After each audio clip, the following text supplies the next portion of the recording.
Dans ce nouvel épisode sur les émotions, nous continuons notre focus sur les émotions dites complexes. Je te propose de découvrir deux autres types d'émotions que sont les émotions timbres psychologiques et les émotions élastiques. Si tu ne sais pas du tout de quoi je te parle, cet épisode est pour toi. Écoute-le et tu découvriras ce que sont ces émotions.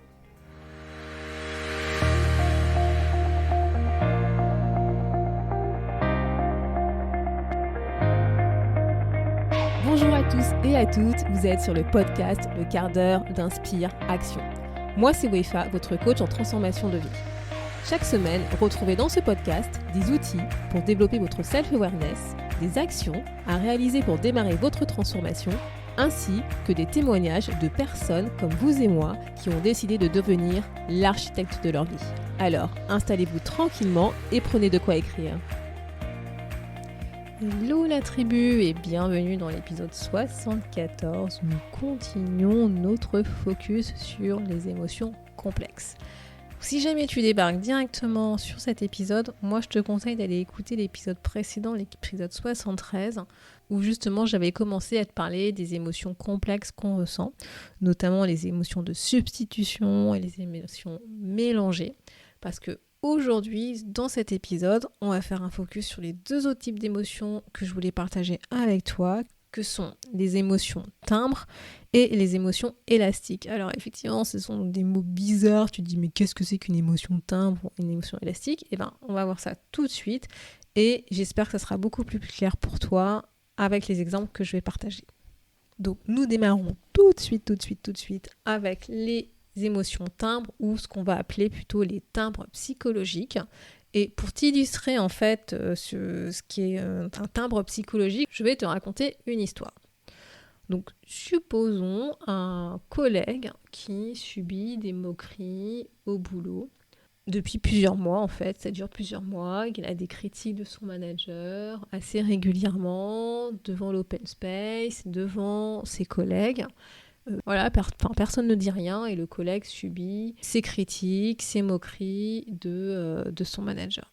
Et puis un jour, ce collègue, en fait, le matin, il va au boulot comme d'habitude, il s'assoit à son poste comme d'habitude. Et puis, un autre collègue qu'il voit arriver, qu'il voit s'installer sur ce poste, en fait, lui dit « Bonjour, comment ça va ? Est-ce que tu as passé une bonne soirée ?» Et puis, sans comprendre pourquoi, en fait, ce collègue justement, commence à lui crier dessus. Il lui fait plein de reproches, il lui dit « Mais pourquoi est-ce que tu me poses cette question ? Pourquoi est-ce que tu t'intéresses à ma vie ? Ça ne te regarde pas. » Voilà, c'est vraiment des gros reproches. Puis, en fait, ce collègue a vraiment envie de lui crier dessus. Il a limite envie, en fait, d'en venir aux mains. Et puis, sauf que le collègue qui lui a posé la question, qui lui a dit « Bonjour, comment ça se passe ? Comment t'as passé ta soirée ?» En fait, il ne comprend pas. Il est dans une totale incompréhension en disant « Mais... En gros, dans sa tête, il dit « Attends, je vais juste te dire bonjour, je vais juste demander comment s'était passée sa soirée. En gros, je ne vois pas ce que j'ai fait. » Et bien en fait, en réalité, ce qui s'est passé, c'est que c'est la goutte d'eau qui a fait déborder le vase. Parce que ce collègue qui a subi des moqueries au boulot, des critiques de son manager pendant plusieurs mois devant tout le monde, devant l'open space, qui a vu que ses autres collègues ne venaient pas à son aide, ne venaient pas à son secours, faisaient comme si rien ne s'était passé.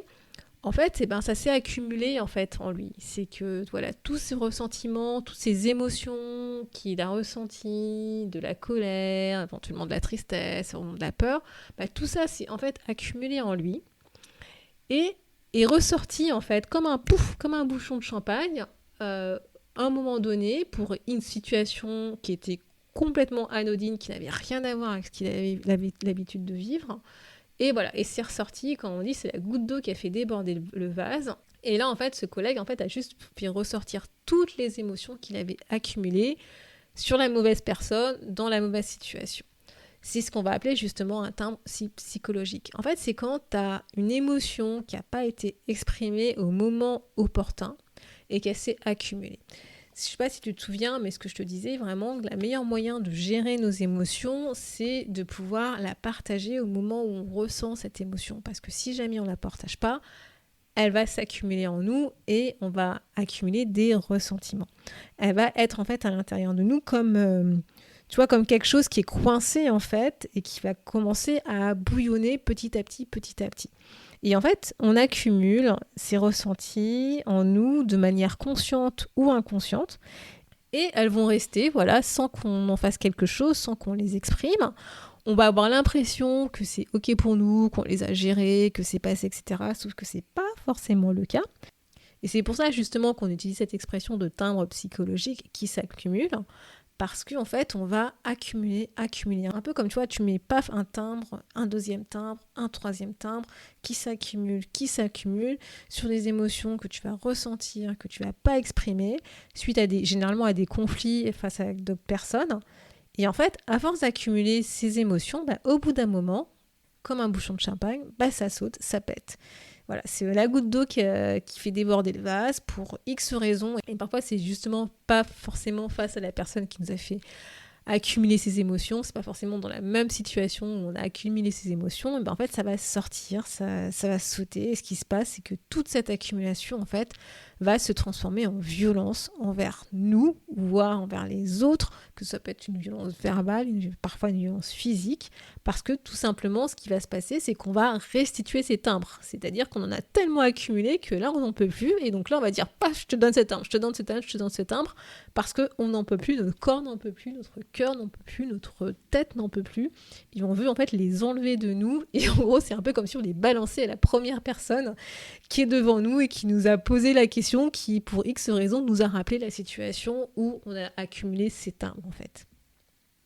Et en fait, le problème, c'est qu'il peut suffire d'une situation anodine pour déclencher cette restitution parce que c'est juste, je sais pas, peut-être une odeur ou un mot ou la manière dont la personne va la dire qui va te rappeler la situation que tu as vécue et là, paf, ça va sortir et en fait, tu peux pas le gérer en fait. C'est vraiment... c'est une colère, hein, c'est la colère qui ressort et ça explose. Et comme je disais, tu renvoies à l'envoyeur en fait toutes ces émotions que tu as accumulées et parfois c'est pas forcément à la bonne personne, la personne qui est la cause de cette accumulation. Et en fait, pourquoi ça se passe comme ça ? Pourquoi justement parfois il s'avère qu'on accumule des émotions ? C'est que on a appris à ne pas toujours exprimer nos émotions, à les cacher dans certaines situations parce que socialement c'était pas adapté, ou on fait par politesse ou par honte ou pour ne pas blesser, etc. C'est que le problème, en fait, le fait de ne pas exprimer une émotion et de la garder pour soi, ça nous oblige à la conserver sous forme de mémoire émotionnelle en fait, et inconsciemment on va être frustré parce qu'on n'a pas forcément exprimé ce qu'on avait voulu exprimer au moment où il fallait l'exprimer.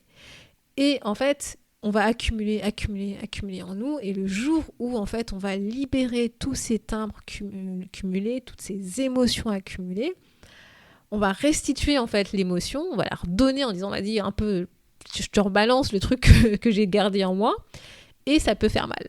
Parce que déjà, ça peut ne pas être la bonne personne en face.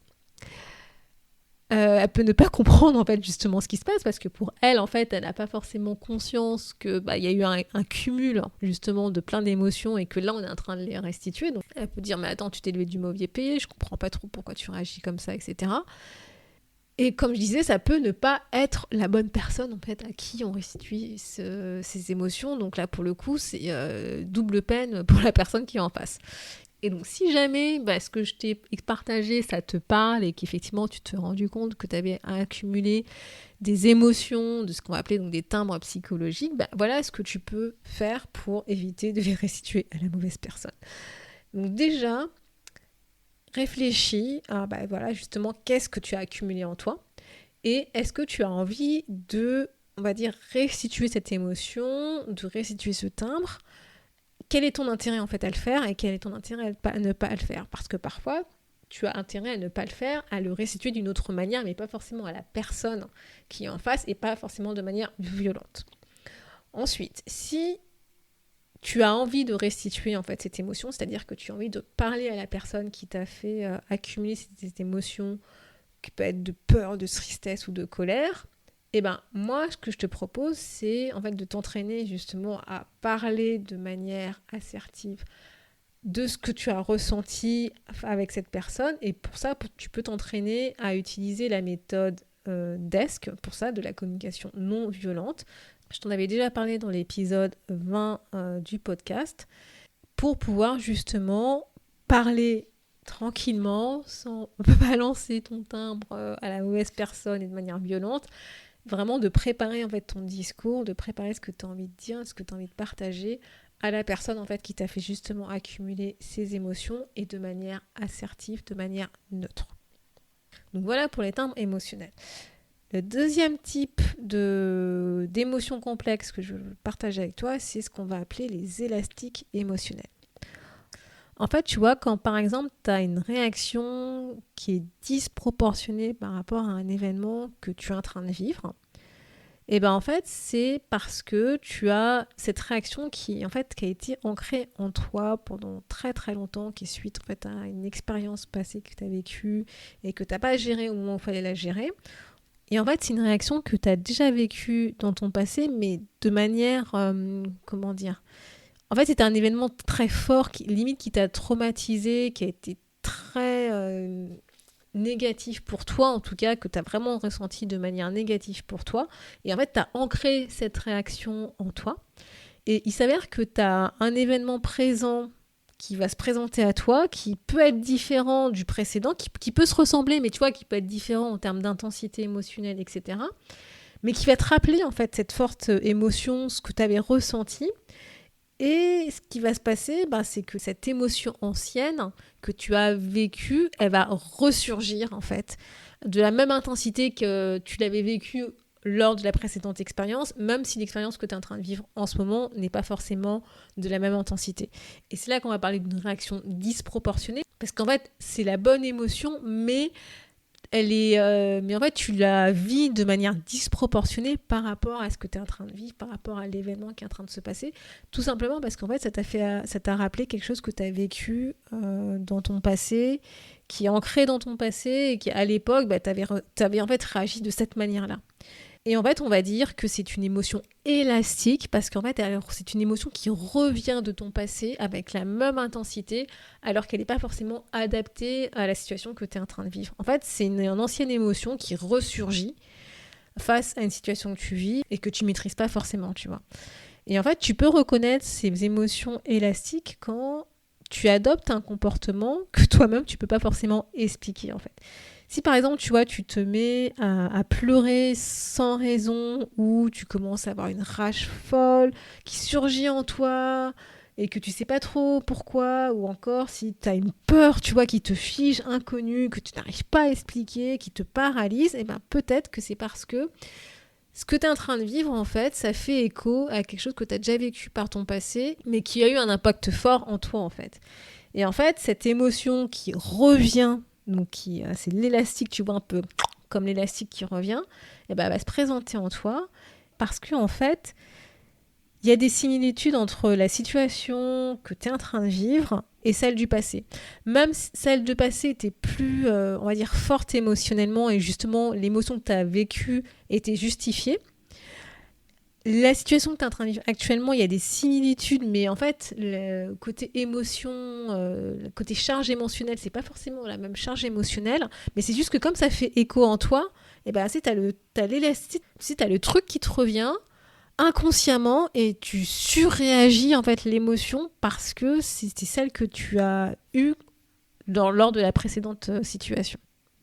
Donc voilà, j'espère que je suis assez claire dans les explications de cette émotion élastique, tu vois.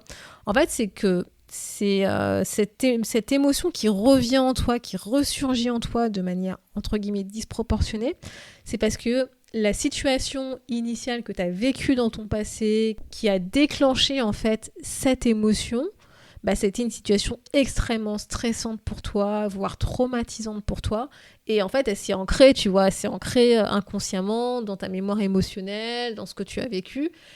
Et pour X raisons, la situation que tu es en train de vivre est aussi stressante, mais peut-être toi moins stressante que ce que tu as vécu auparavant. Mais par contre, ça va inconsciemment te rappeler ce que tu as vécu et pouf, tu vois, l'émotion, elle va revenir, mais elle va revenir de manière disproportionnée. Tu vois, quand je te disais, tu peux peut-être pleurer en sanglots sans trop le savoir pourquoi est-ce que tu pleures en sanglots. Tu peux peut-être être en fureur, alors que c'est peut-être normal d'être en colère, mais peut-être pas en fureur. Et tu sais pas trop pourquoi tu as cette fureur. C'est parce que, en fait, la situation que tu es en train de vivre, elle est en train de faire écho à quelque chose de ton passé de ce qui s'est passé.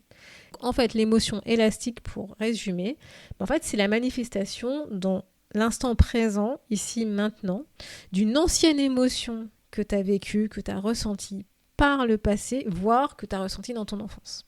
Voilà, si je peux résumer ce qu'est une émotion élastique.